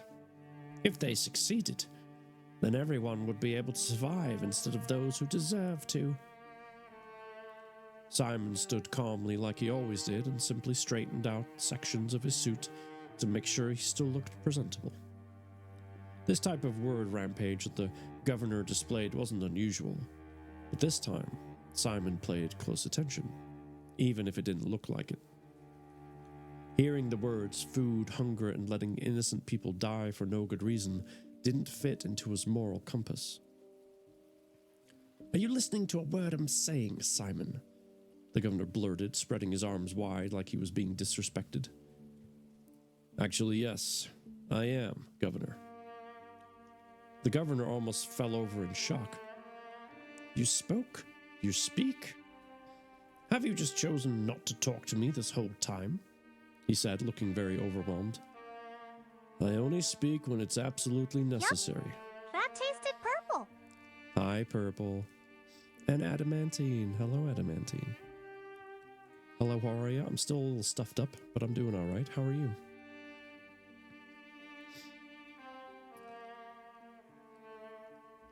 Simon spoke with elegance, and well, he just sounded smart.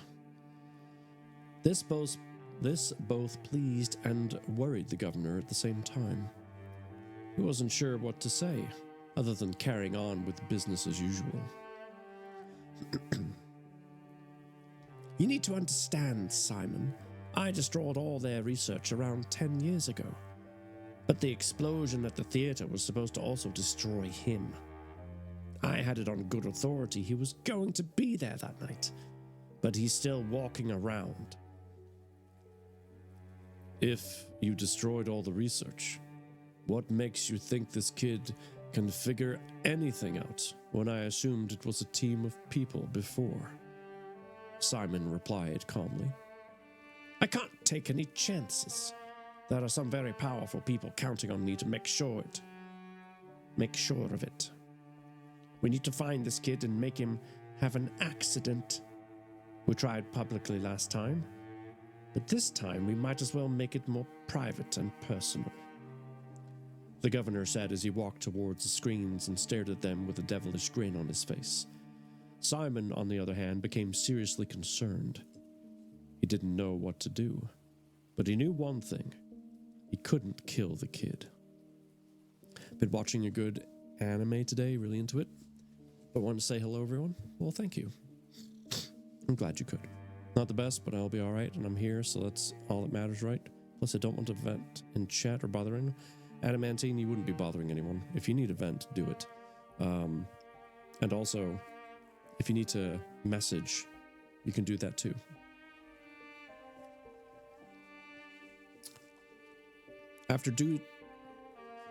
Start that sentence again. Excuse me. After 2 days had passed, Barry, Mira, and Meek were prepped and ready to leave Barry's house. "Okay, we all know what to do, right?"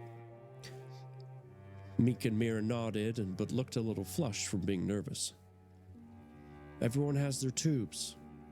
Mira pulled her metal tube from a zipper pocket on the strap of her backpack.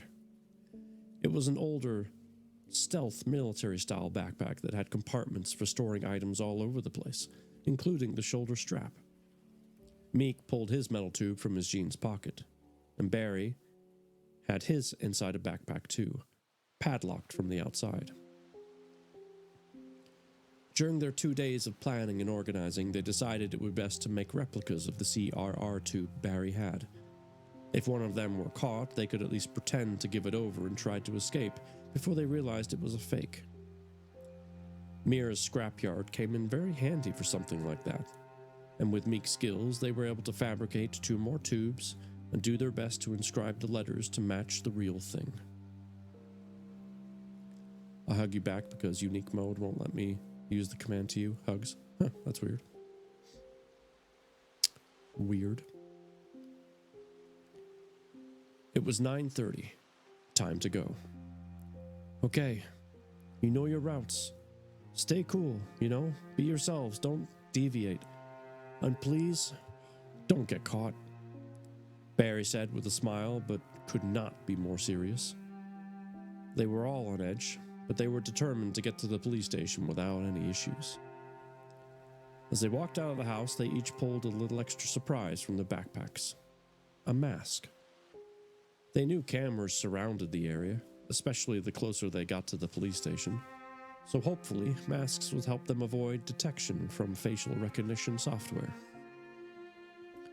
They split up and headed on their planned route to their final destination.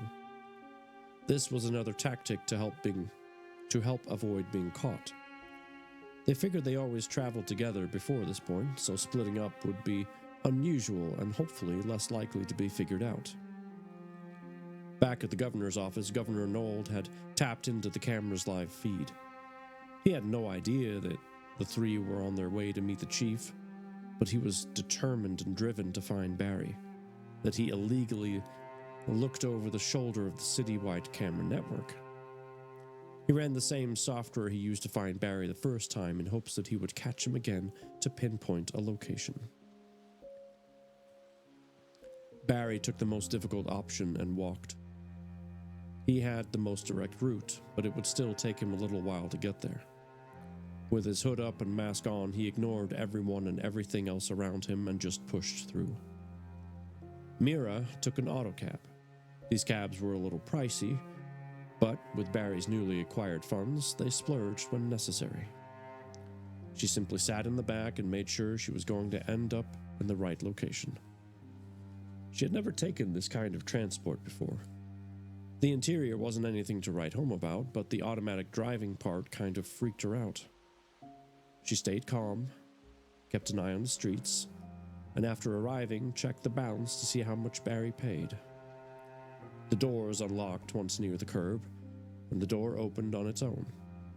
She got out and walked toward the building. Meek, however, took the bus. With the larger buses, the city had offered an option to get on at the front or the middle. So Meek entered in the middle and sat in the back so he could see anyone else getting on and off. Once he arrived at his destination, he jumped off and found himself staring up at the police station too. The only person left was Barry. Mira found Meek and gave him a hug. "Where's Barry? See him yet?" Mira said, like a girlfriend that lost her boyfriend. "No, not that I was looking too hard while riding the bus, but he's walking. It'll take him longer. Don't worry," Meek said kindly. About 5 more minutes passed, and then Barry appeared around the corner. Now that they were all together, they took off their masks and walked up the steps.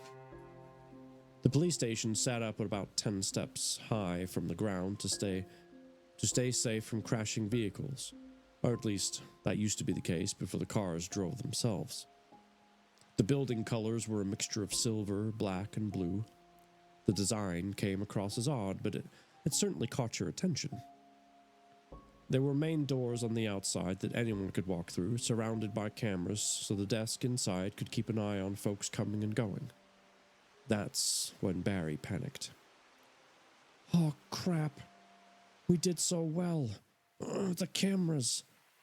If they're looking, they know where we are now. We have to get inside to the chief and quick.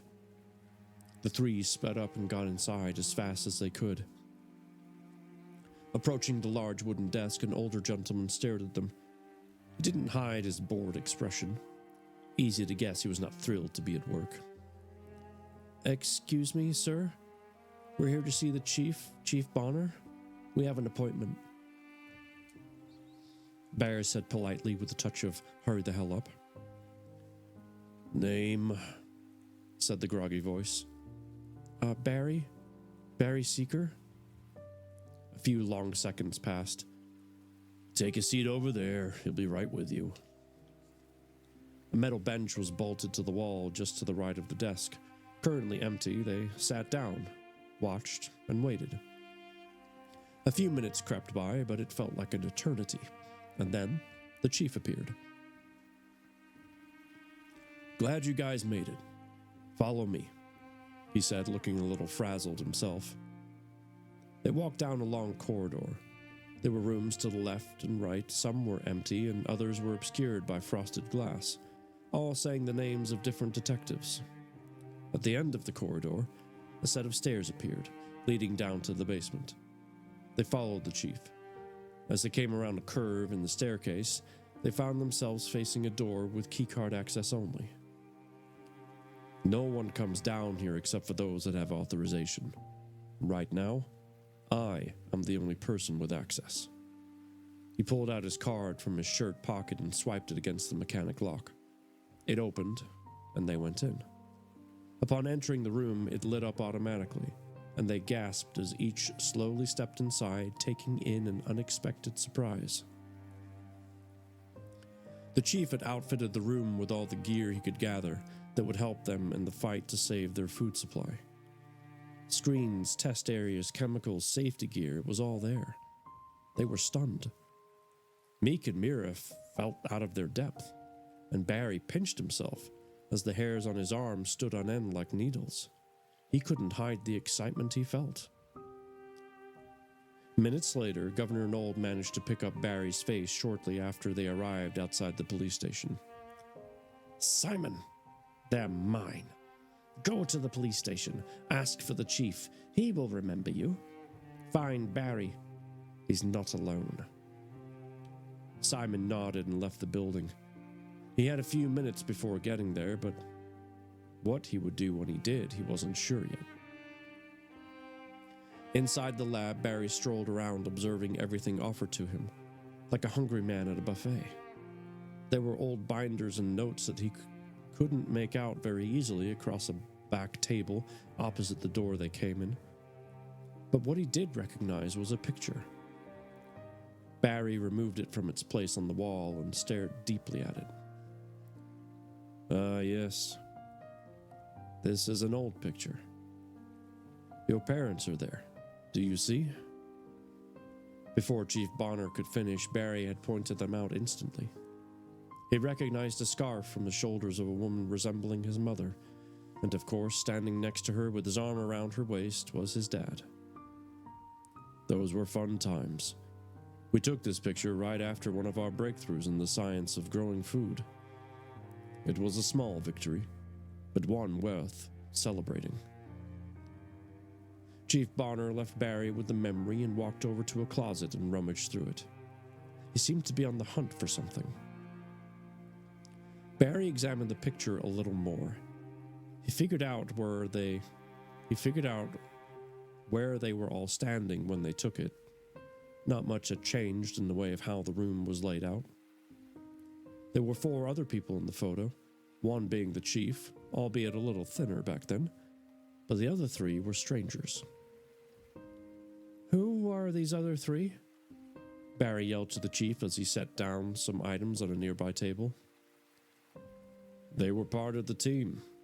Daniels, Aiken, and Smith.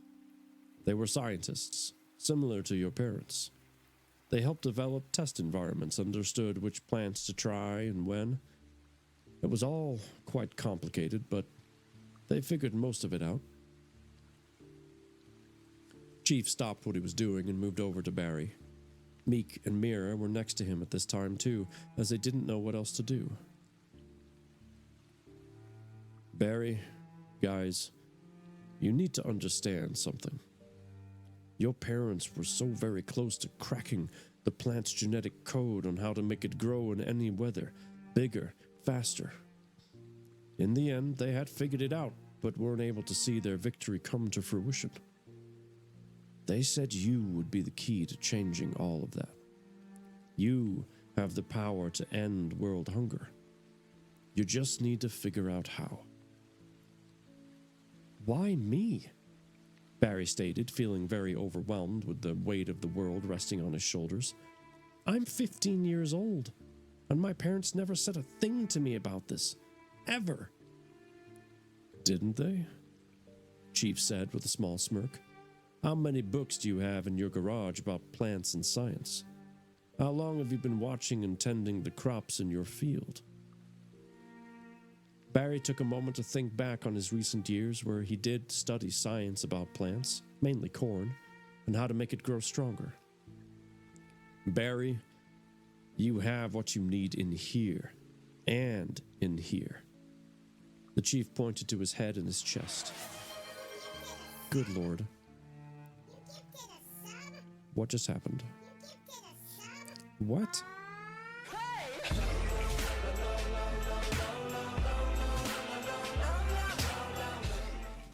Rexter, you startled me. And a hydrate, good idea. Did you just get 5 subs? My man, what?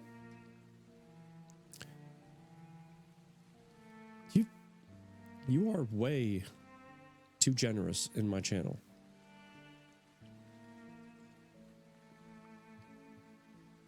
Rexter, thank you so much. I haven't done any squats yet. Oh my god. Hold on. 1, 2, 3, 4, 5. I owe so many squats.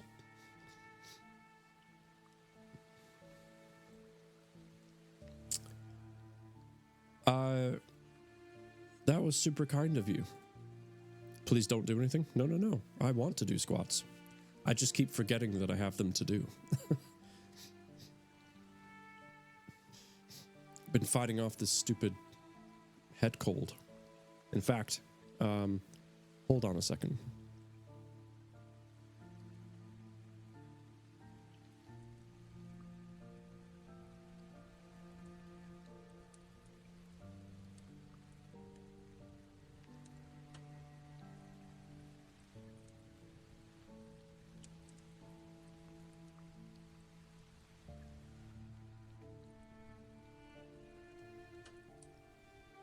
Okay. I blew my nose.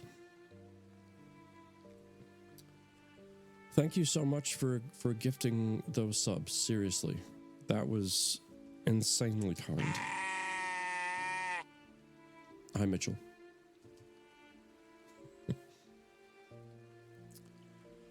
Okay. Well.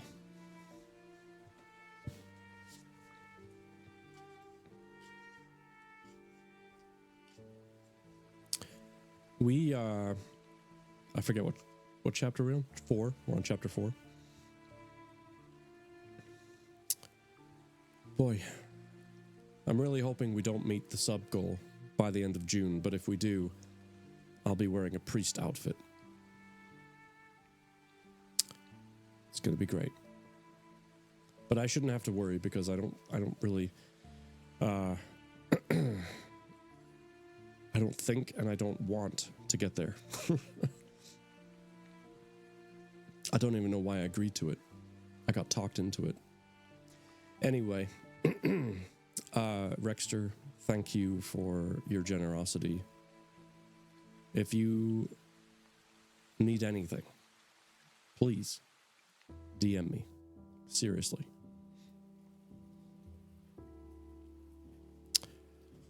All right, where were we? Page 109 at the bottom. The chief pointed to his head and his chest.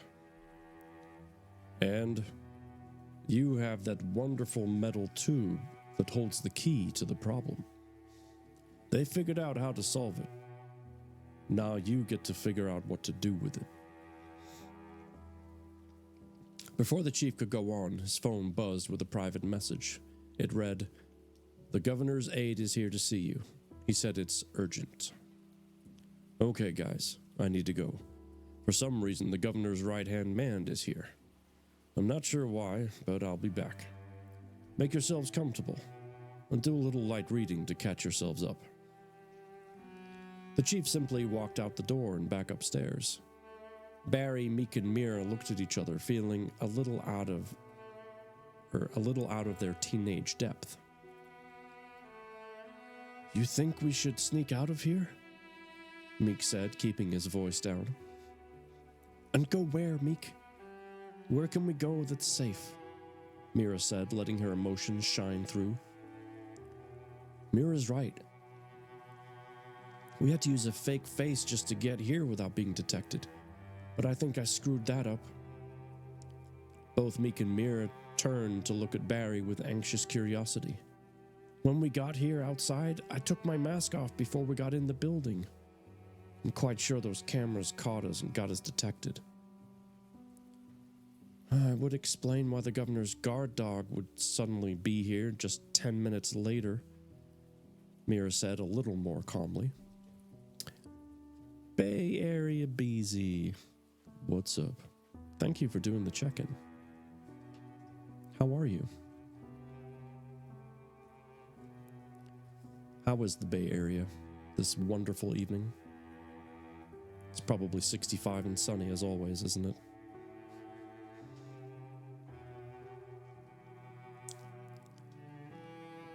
"You don't think," Meek said, a little panicked. "Yeah, I do. I think the governor was the one that rigged the theater. And if he shut this place down once, he will do it again. We need to leave, now." It was good, definitely hot when I visited, but so nice. That's not... Wait, you're not in the Bay Area now? Where? I mean, you don't have to say anything. I just assumed you still lived in the Bay Area. "But you just said it wasn't safe," Meek said in protest. "Oh, you're in Sacramento. Okay, cool. Nice. But you're from the Bay Area. Got it. It's all connecting now. Well, either way, welcome in." "It's not. But we have a better chance out there than we do with him upstairs. We can at least hide in the city. We can't hide in here." Barry grabbed the picture he was looking at before. He smashed the glass and removed the picture from the wooden frame. "I think we need to make some new friends. Maybe they can help," Barry said as he put the picture in his backpack. The three of them bolted for the door, but once facing the stairs, they knew they needed to be stealthy so they didn't cause a disturbance and draw attention to themselves. Meanwhile, Chief Bonner was talking with Simon upstairs. "Chief Bonner, is there a place we can talk privately? Follow me to my office. It's just around the corner." Chief led Simon through the main entrance and then around to the right, the same direction Barry and his friends would be coming from. 3 doors down on the left was the chief's office. "Please, come in, have a seat." The room itself was quite small, but there wasn't a lot of clutter. A few framed pictures of family and special outings stood next to the computer. The chair Simon took was modern and sleek, but not very comfortable. More than likely on purpose so people wouldn't hang around too long. They sat and looked at each other.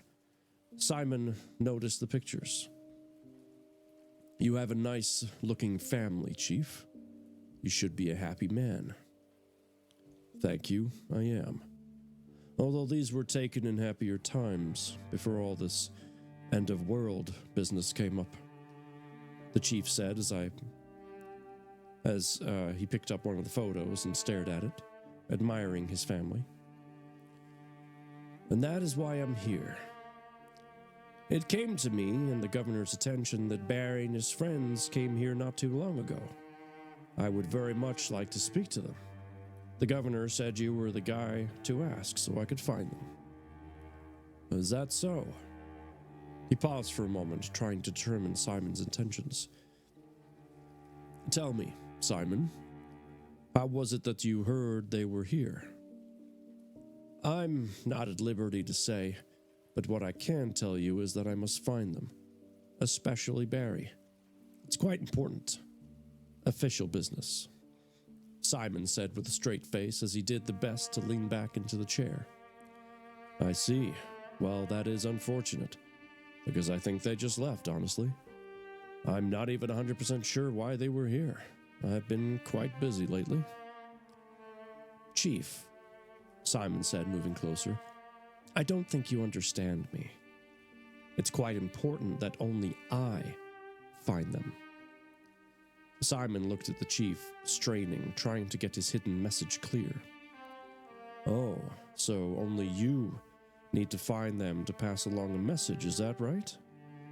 He said with a certain tilt to his head and a raised eyebrow. That's right. It's important that I get to them before anyone else does. I'd hate for them to get mixed up in the wrong crowd. Politics can be so very restless these days, Simon said, staring into the chief's eyes. I understand, and yes, politics can be a very dangerous business to be in anymore. Exactly what I was thinking. So, where are they? Simon said, feeling reassured that he was getting the point across. We won't have much time. Follow me. The chief got up quickly and Simon followed suit. They exited the office and headed for the stairs. Once down, he took out his keycard, but before he swiped it, he looked back at Simon.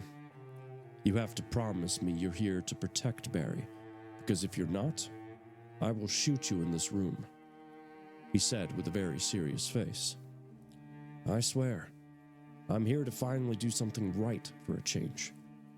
The governor has gone too far. Chief Bonner accepted his word as bond and swiped his card. The door unlatched. Excuse me. The door unlatched. Once inside, he paused, shocked. Where did they go? They were just here. Hydrate. Yep, good idea. Cheers.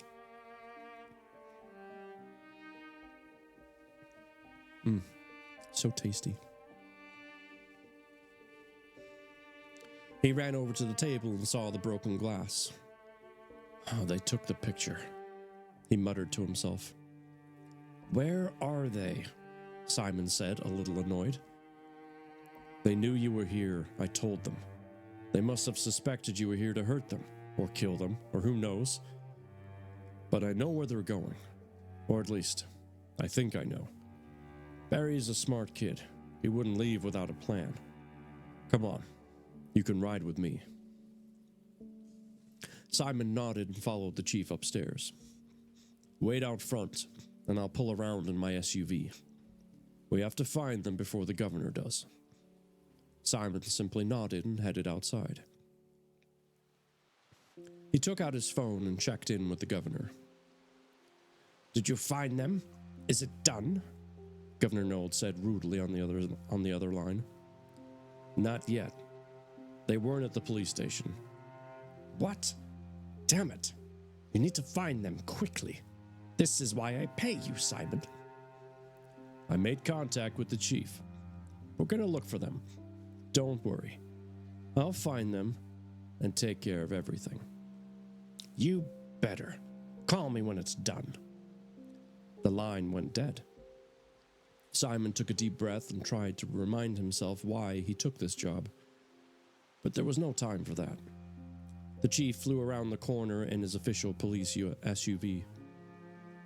Simon got in and looked around. He had somewhat of a confused look on his face. The chief saw and knew exactly what he was confused about. It's the steering wheel. It looks old, doesn't it? He said rhetorically. Don't worry, this baby still has autopilot, but I made sure I could take manual control too. that's not a feature that civilian cars have. Okay, Chief. Where to first? Simon said, serious and determined. Well, they could be at one of 3 places, so we'll have to take our pick and hope we cross paths. Which one is closer? That's where I would go. Well, Laura Aiken is technically the closest, but I doubt the kids know any of these people live yet. They'll have to do some research, which I'm sure they will. But yeah, let's sit on her house and see what comes of it. Seconds later, Simon and the Chief were pulling out into traffic. Chief set the autopilot for Laura's address and let the onboard computer do the rest. It was only a matter of time now, and perhaps a little luck, before they caught up to Barry and his friends. And that is the end of the chapter. Where will they go? Will the Chief and Simon find them? Thank you.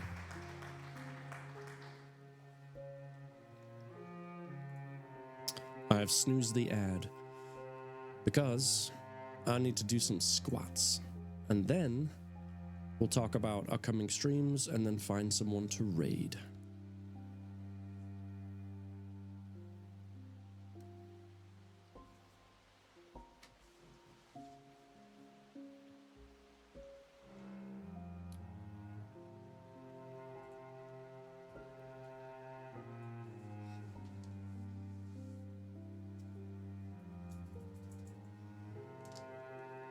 I'm stronger. I'm smarter.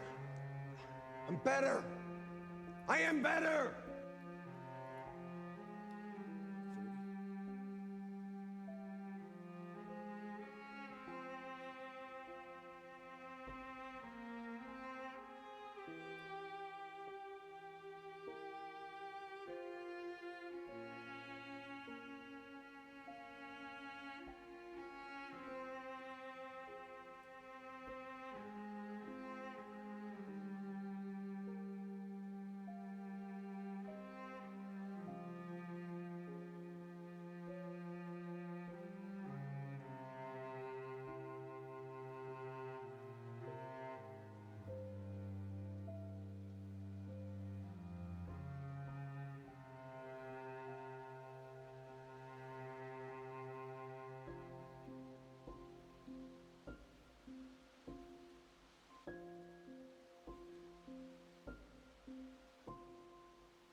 Did it.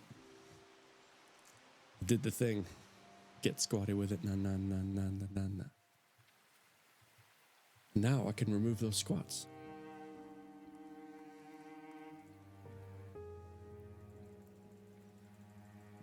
All 30 of them.